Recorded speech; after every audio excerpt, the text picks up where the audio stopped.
Okay, this is a short talk about introducing upper bounds on the quantum and private capacities of some important Gaussian channels.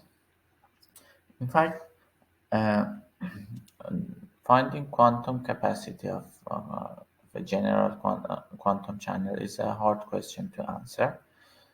And one of the class of channels that we know their quantum capacities is degradable channels. And usually one common way to find upper bounds for the quantum capacity of an important channel is to which is not degradable.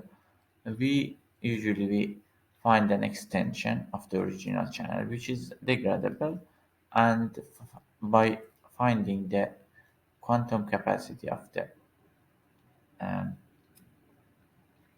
degradable extension, we can upper bound the quantum capacity of the original channel.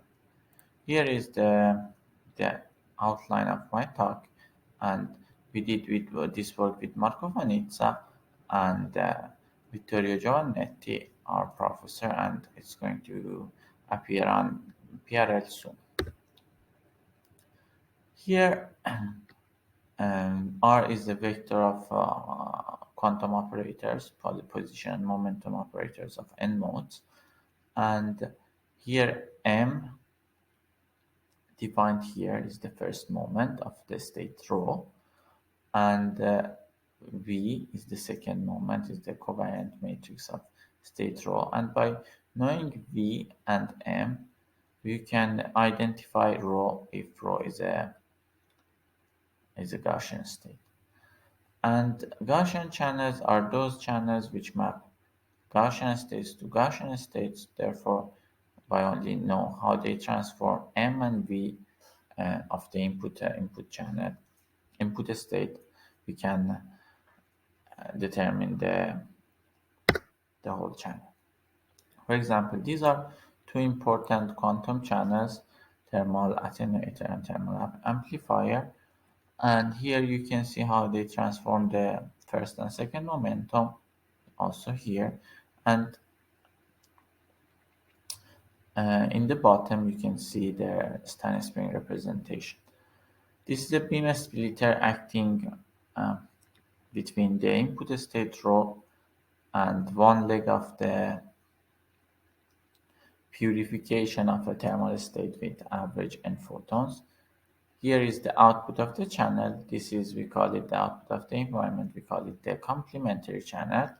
And the degradable channel draws that there is another quantum map, CPTP map, that maps the output of the channel to the output of the complementary channel. If there is another channel, we can say that this is a degradable channel. In fact, these two channels are not degradable. So what we did was to find the degradable extension for thermal attenuator first.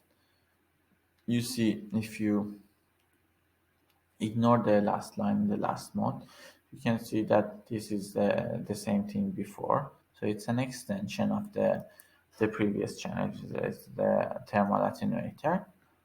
And we can prove that this is a degradable channel by introducing the degrading map as in this way. In fact, A and A prime are the output of the channel, and these are our output of the complementary map. And you can see that by doing some simple calculation, you can see that here in the end is equal to here by choosing these parameters in this way.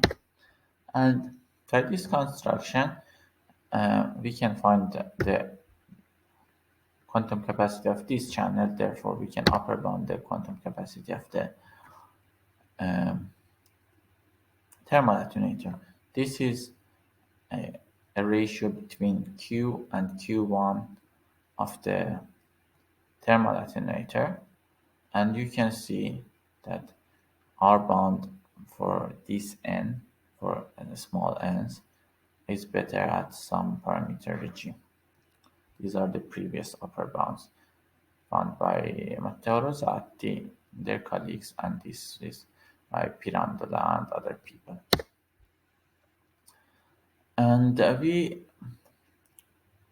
used another technique to find the degradable extension of Gaussian, additive Gaussian noise. This is additive Gaussian noise, and you can write it also in this way. These are displacement operators. These are some probabilities, and this has also some kind of cross decomposition.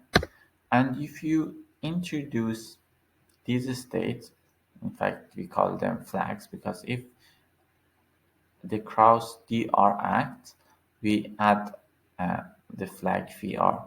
If they were orthogonal, we could understand exactly which flag is, which cross operator dr is acting. But this, if vr were orthogonal, it is a trivial degradable extension, and the quantum capacity is too high, so it's not a good uh, upper bound. But we can find VR, the flags which are not orthogonal, in this way, and we can prove that this channel in the end is degradable. Here you see these are squeezed state, and you have again here displacement operators. So two mode states, each flag. And to prove that the channel is degradable, we used, in fact, our previous results.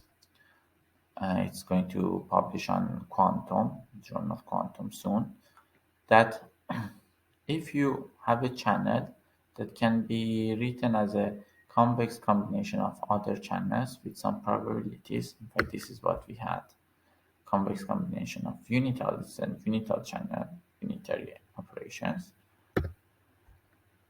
and you add some flags. If the flags satisfy in these conditions, where k, j, I are the cross operators of each channel, if they satisfy in these conditions, you can show, we in fact showed that this channel NF is degradable. This is again what we exactly did.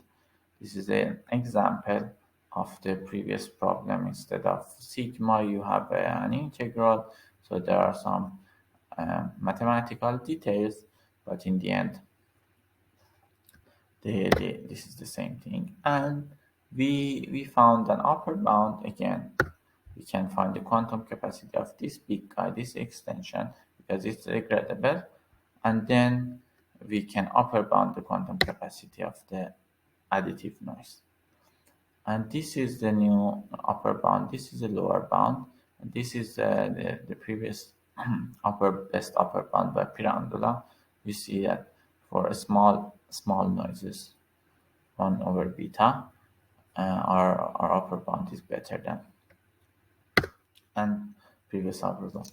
And by using this simple decomposition rule, you can write the thermal amplifier with parameter G and N in this way, where here lambda is an additive noise with beta parameter equal to this. And so if we know that the quantum capacity of this guy is more than the quantum capacity of this guy, because this guy is noisier than this itself. And then you can upper bounding, we know the upper bound of quantum additive noise. We can introduce an upper bound for the thermal amplifier. This is what we did, and in this way, for a big N, you can see this is a new upper bound. This is by Pirandola, and this is by using some